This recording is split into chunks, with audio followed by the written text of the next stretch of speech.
Starting in the name of Allah.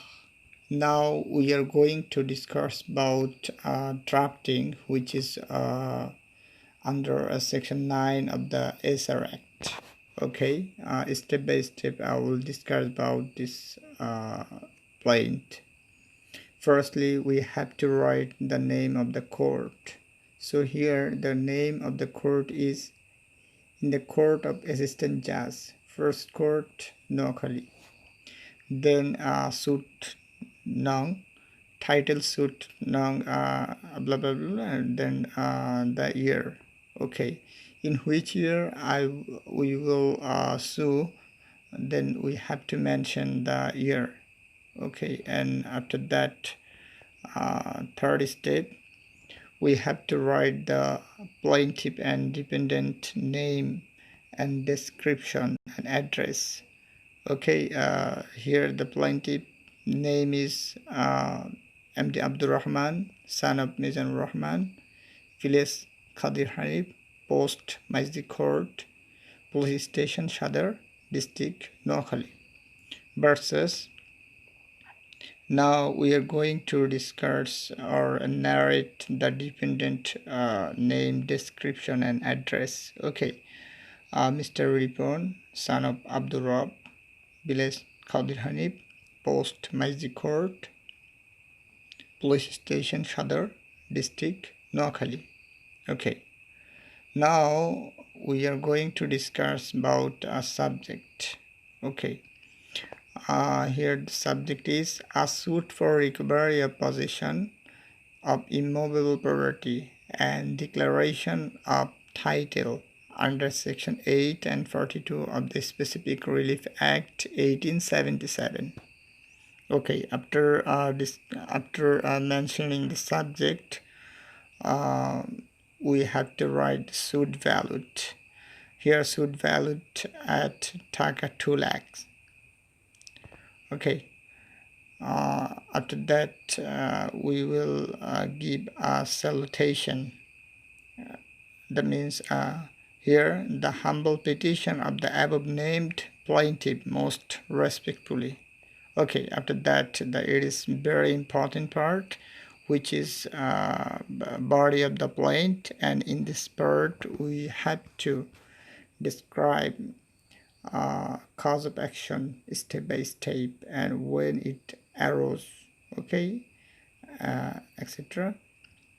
Okay, now we are going to discuss that the see with first para, that the plaintiff is a permanent citizen of Bangladesh and respectful to the law of the land. So in first para we will say plaintiff is a very good person, he is a law-abiding person. Okay, and in para 2, that on the other hand defendant is a miscreant and law-abiding citizen of Bangladesh. So in this para we have to show that the defendant is not a good person, is a law-abiding citizen, etc. Okay, in third para, from third para, because this drafting or this plaint is related with immovable property.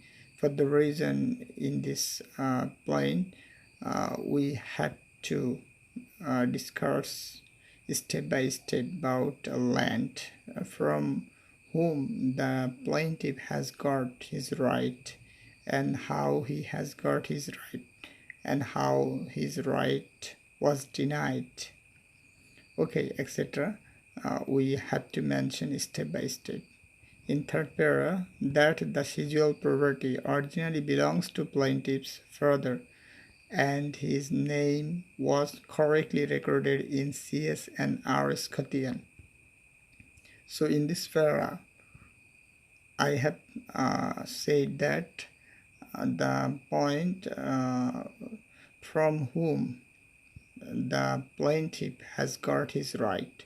So from this para we can say plaintiff has got his right from his father. Okay, actually In this para, I have shown that the name of the father of the plaintiff was recorded in survey Khatian. Okay, and after that in para 4, that thereafter plaintiff inherited the scheduled property after his father died on 26th May 1998. Okay, so from this para we have understood that when the plaintiff has got his right and how he has got. Okay, in para 5, that the plaintiff has since 16th May 1998 been possessing and owing the suit land and has been paying all rents and other government dues.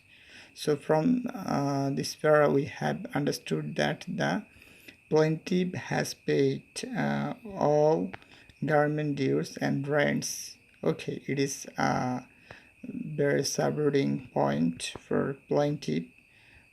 It shows that the plaintiff is in possession of that land. Okay, and after that the para 6, that the plaintiff has since been living peacefully in the suit land with semi-pack house on it.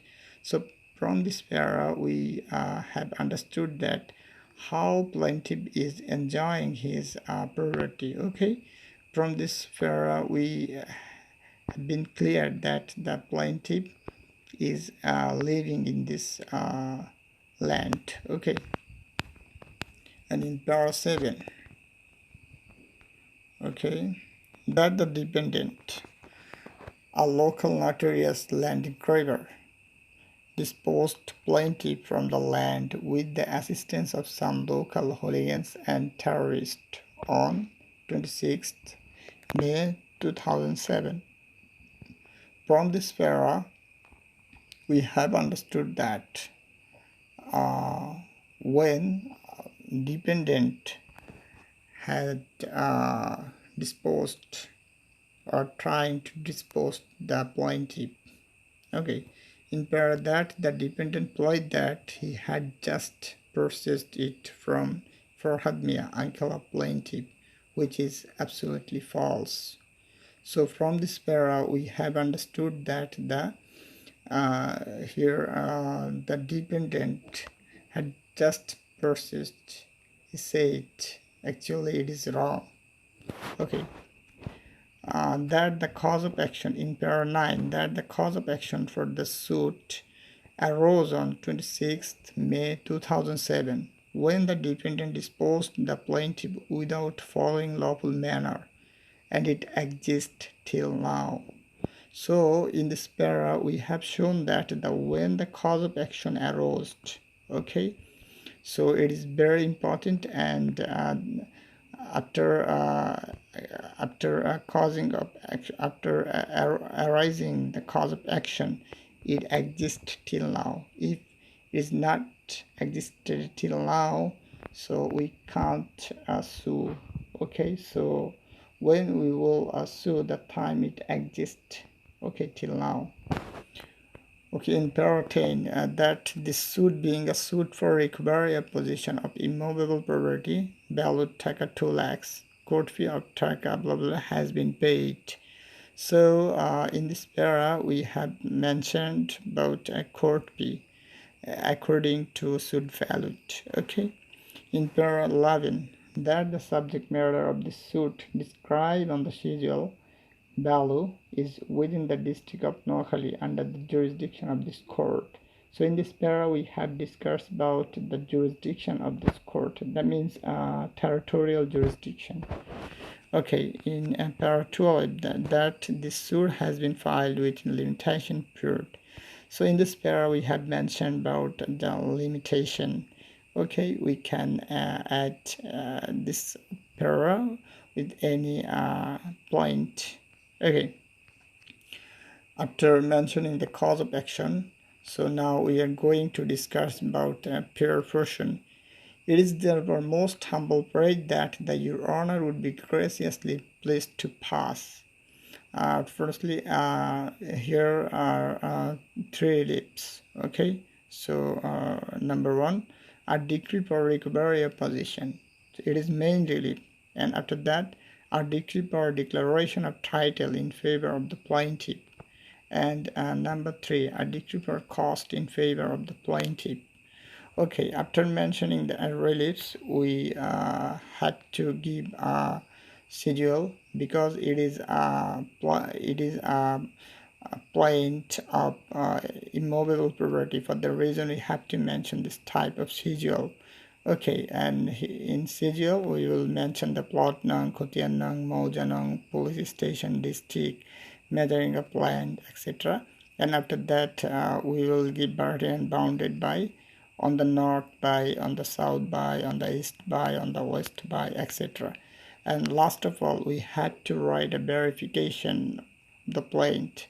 The statement I've got true to the best of my knowledge and belief, whereof I signed this verification up sitting in the no caliber library. After that, we had to put a sign of the verifier. Okay, so that's about the point of immovable property under section 8.